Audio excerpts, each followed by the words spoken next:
Hey guys, welcome to a tutorial on Botania. Today we're going to go over some of the beginning steps that I will be doing in the Let's Play. That way you guys have an idea of how it works and what I did to get to that point. Enjoy!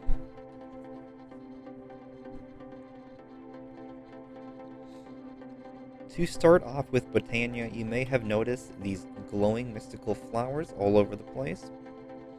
One of the first items we will be doing is collecting that, but before that starts, here is a couple steps we need to do. The first thing we need to get is a Lexica Botania. You do not start with this, but they can be found in chests throughout the whole world. You can make it with a book, as well as any kind of sapling. One of the next things we will do after that is go and grab these flowers. So one of the things you can do is if you just click it, since I'm in creative, it won't pick it up, but the flower will break and you'll be able to pick up the flower. Okay, just as an example, so if I walk over this and click it, it will drop the flower, and I can pick it up. Step 2 is to go into your inventory, grab your flower, and put it in your crafting table. This will create petals. We will need these. Any color works for the most part, unless you're making a specific flower, which we'll get into later. Once you have a couple petals set up from any of your flowers, the next thing you will need to make is a petal apothecary. This is created with cobblestone slabs and cobblestone and a petal at the top. One thing I always recommend you grabbing pretty early once you have your first petal is a flower pouch, and that is used with wool and a single petal. And as long as you have this anywhere in your inventory, when you break a flower, it will automatically collect the flower and put it straight into the pouch. This way you don't waste inventory space. Something nice that you can do once you start collecting a couple flower petals, you can actually make a pestle and mortar, and if you put your petal in it, it'll actually make floral powder. Mix floral powder with a bone meal and you will get floral fertilizer. What you do with this fertilizer is if you click anywhere on the ground as if you were doing bone meal, usually bone meal will give you grass, this will only give you flowers. So once you have a small collection going, this is the easiest way to collect some of the more rare ones that you don't have anywhere near you. With that, you have everything you need to start using Botania.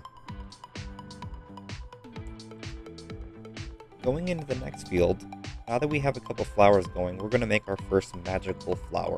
This one is color specific. You will need mystical white petals, so you will need to find white flowers. This is what the mystical white flower will look like, by the way. One thing you can do once you've collected one and you get tired of trying to search for them, if you grab one of these flowers, once you have one, and some bone meal, you will need shears, but if I walk over here and I put a flower down, if I grab the bone meal and I click on it, it will make a tall one. So these need to be broken with shears. But once you do this, you will get a tall version of the mystical white flower and it will create two of them.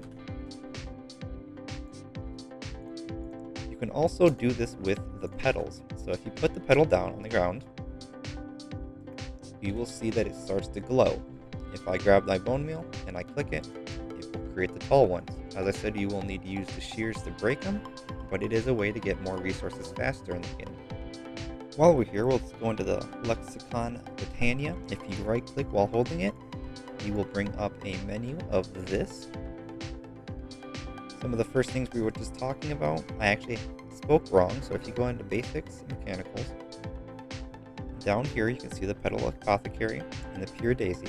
So you don't put the pure daisy in a crafting table. So what you want to do is once you have the petal apothecary, you are going to put 4 petals in it as well as some water. So here you see I have some water and I already put it in here. So if I grab these 4 petals, so say you do this on accident. I accidentally dropped the whole pile. So what you do is you grab an offhand and you will right click and it will pick them up. So in this case, we got it all the way back down to 4.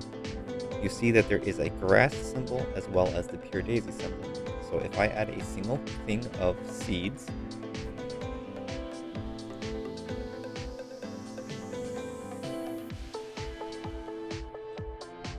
In this case, I'm just going to drop it in. We will now see in my inventory I have a pure daisy.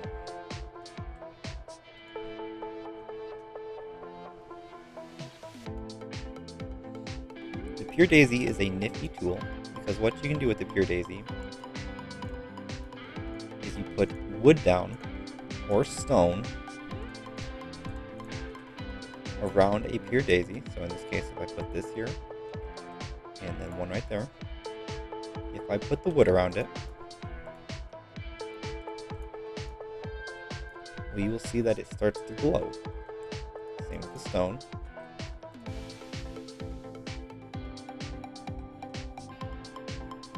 And if you let it sit for a couple seconds, I'll just let this sit. This part takes about 1 minute, but you'll see here the blocks start to change. And then the other blocks start to change. So in here, you'll see that the wood has now become living wood and it is no longer glowing. The stone has become living rock. And this is where Botania starts to get a little bit more complicated. So now we're going to start making things with this. The first thing we want to make is either a diluted mana pool or a regular mana pool. The mana pool holds a crap ton. I think it's like 1,000,000 mana or something like that. The diluted mana pool only holds 10% of that. So quite a bit smaller, so this one would fill up. So this one is often used as a transportation one, a middleman, whereas these are used as your storage ones. So if I grab one of each, and so to make these, obviously you'll need slabs or living rock.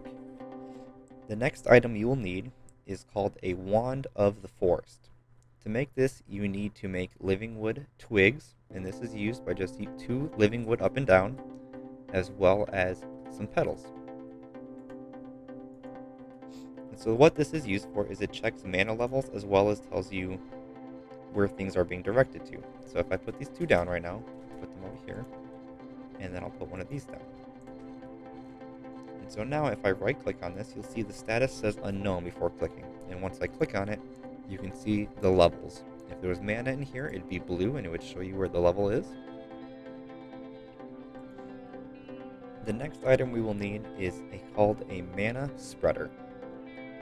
And to make the mana spreader, you need 6 living wood, a single petal, and gold. Once again, this can be any colored petal, but the living wood and the gold needs to be here. And this will give you a mana spreader. The mana spreader is used to guide mana to different pools or different machinery.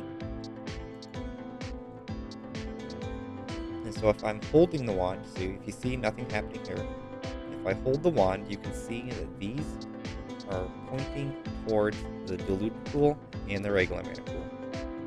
And if you right click on them, you can see how much mana is in them, and you can see where they're pointing. If you shift right click, you can now point them in whatever direction you want. If I wanted this one to point at the mana pool, I would shift click it.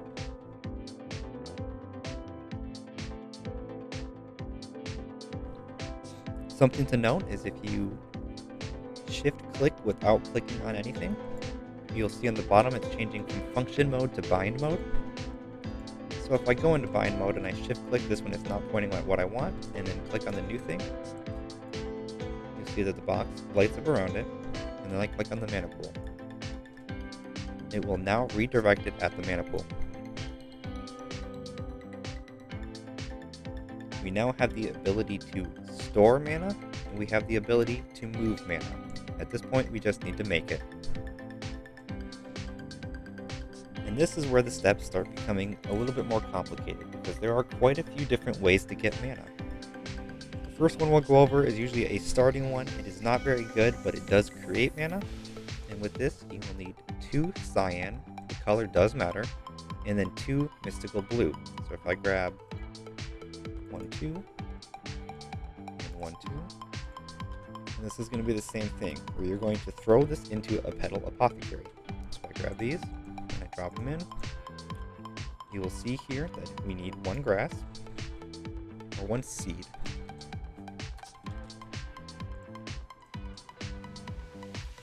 So if I take the seed and I drop it in, you will see now we have hydrangeas.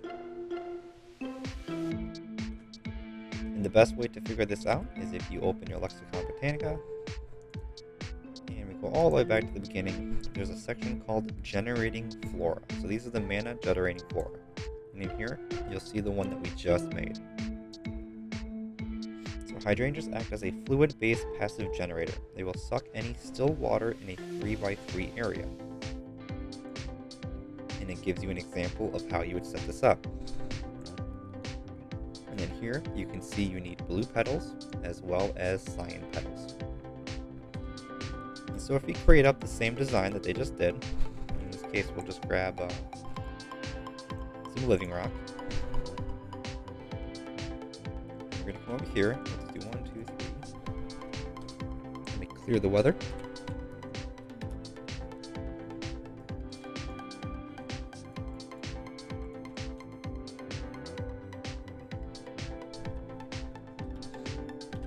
So this is the design you're going to need.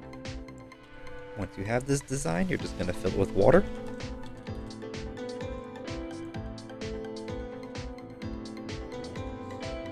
So if you fill this with water, this is the final design. So if we break these real quick, and we put this hydrangea down,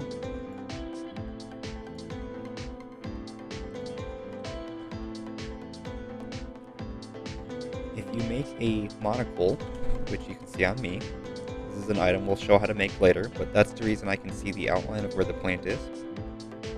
But if I grab my wand and I click on this plant, you'll see that it is generating mana because there's blue, but you'll see that it can't find a spreader, so it can't actually move the mana even though it is creating it. So if I grab one of these mana spreaders and just pop it right here, and now we look at this, you'll see that it's still not connected. You see this is receiving no mana. So if I shift click on the flower and select it, and then select the mana spreader, you'll see there is now a green check mark and there's no mana, and that's because this is holding the mana. So I'm going to go around and do this all. These flowers create very little mana, so one mana spreader should easily handle it. But you'll see here that it is not attached to anything, so it is filling up and not doing anything. So if I shift click this and then point it at a mana pool, you'll see that the farthest it can reach is this green dot right here. And so if I shift click this, you'll see that it makes a now thicker beam as it fills this, and you'll see we now have blue in here. And you can see that the mana is filling this up. And you'll see that this is now empty. So these flowers do not make a bunch, but they're one of the easiest flowers to do early game.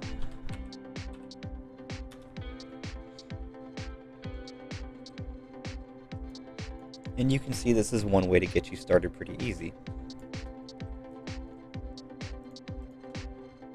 So say we set something like this up. So we put this next to the mana pool. If you put a mana spreader next to one, it will actually suck out the mana from that one and move it to a different one. So this is one way to generate or to fill different machines. In this case, we're just going to move the mana from the smaller pool, since it fills up too fast, to the larger pool. We saw that this one was nearly a quarter of the way full. This one is barely even a centimeter full.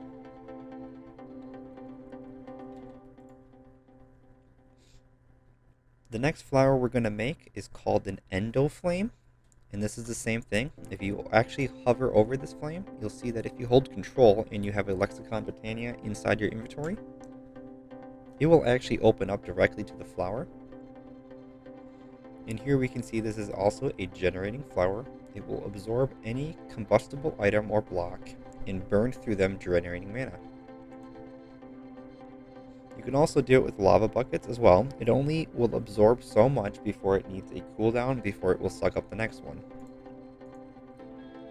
And in here, we see it needs 1 brown, 2 brown, a light gray, which is not the same as the gray, and a red, and it will make a single Endoflame. So if we grab our bucket of water And we fill this.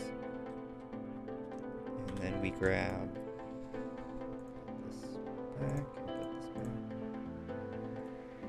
2, 1, and 1. So now if I go in here and I drop these two, that one, and that one, I go in seeds. Looks like I have one too many. And you'll see that an Endoflame will be made. So if I press Q and drop it in here, we now have an Endoflame. So these ones only last an hour. So after 1 hour, this plant will die and you'll have a dried bush here. The Endoflames will never leave. So if I drop this one down,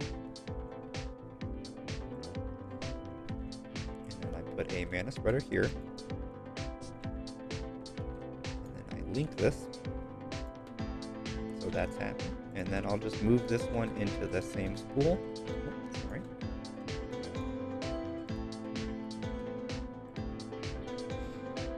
And so you'll see that now this is matched to the diluted pool, and this is happy because it's there.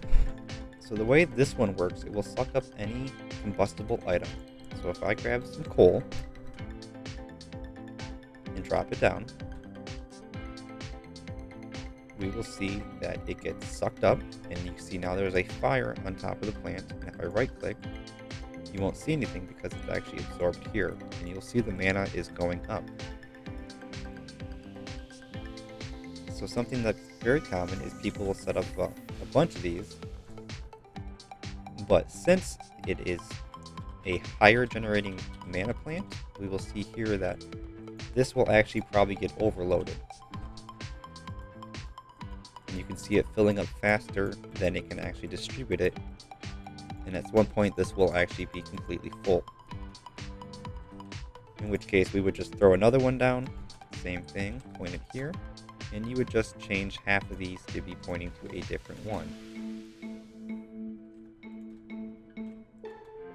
And now we see that this one is going to calm down. You can see if you hover over the plant that that one over there is taking it, and you can see exactly which one is taking them.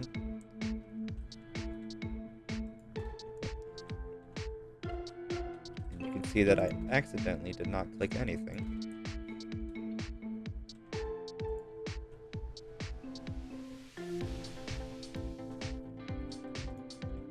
Sorry, my mouse is double clicking, but if I move all these over here, we can now see that these ones are pointing to the second one, whereas the front ones are pointing to the front.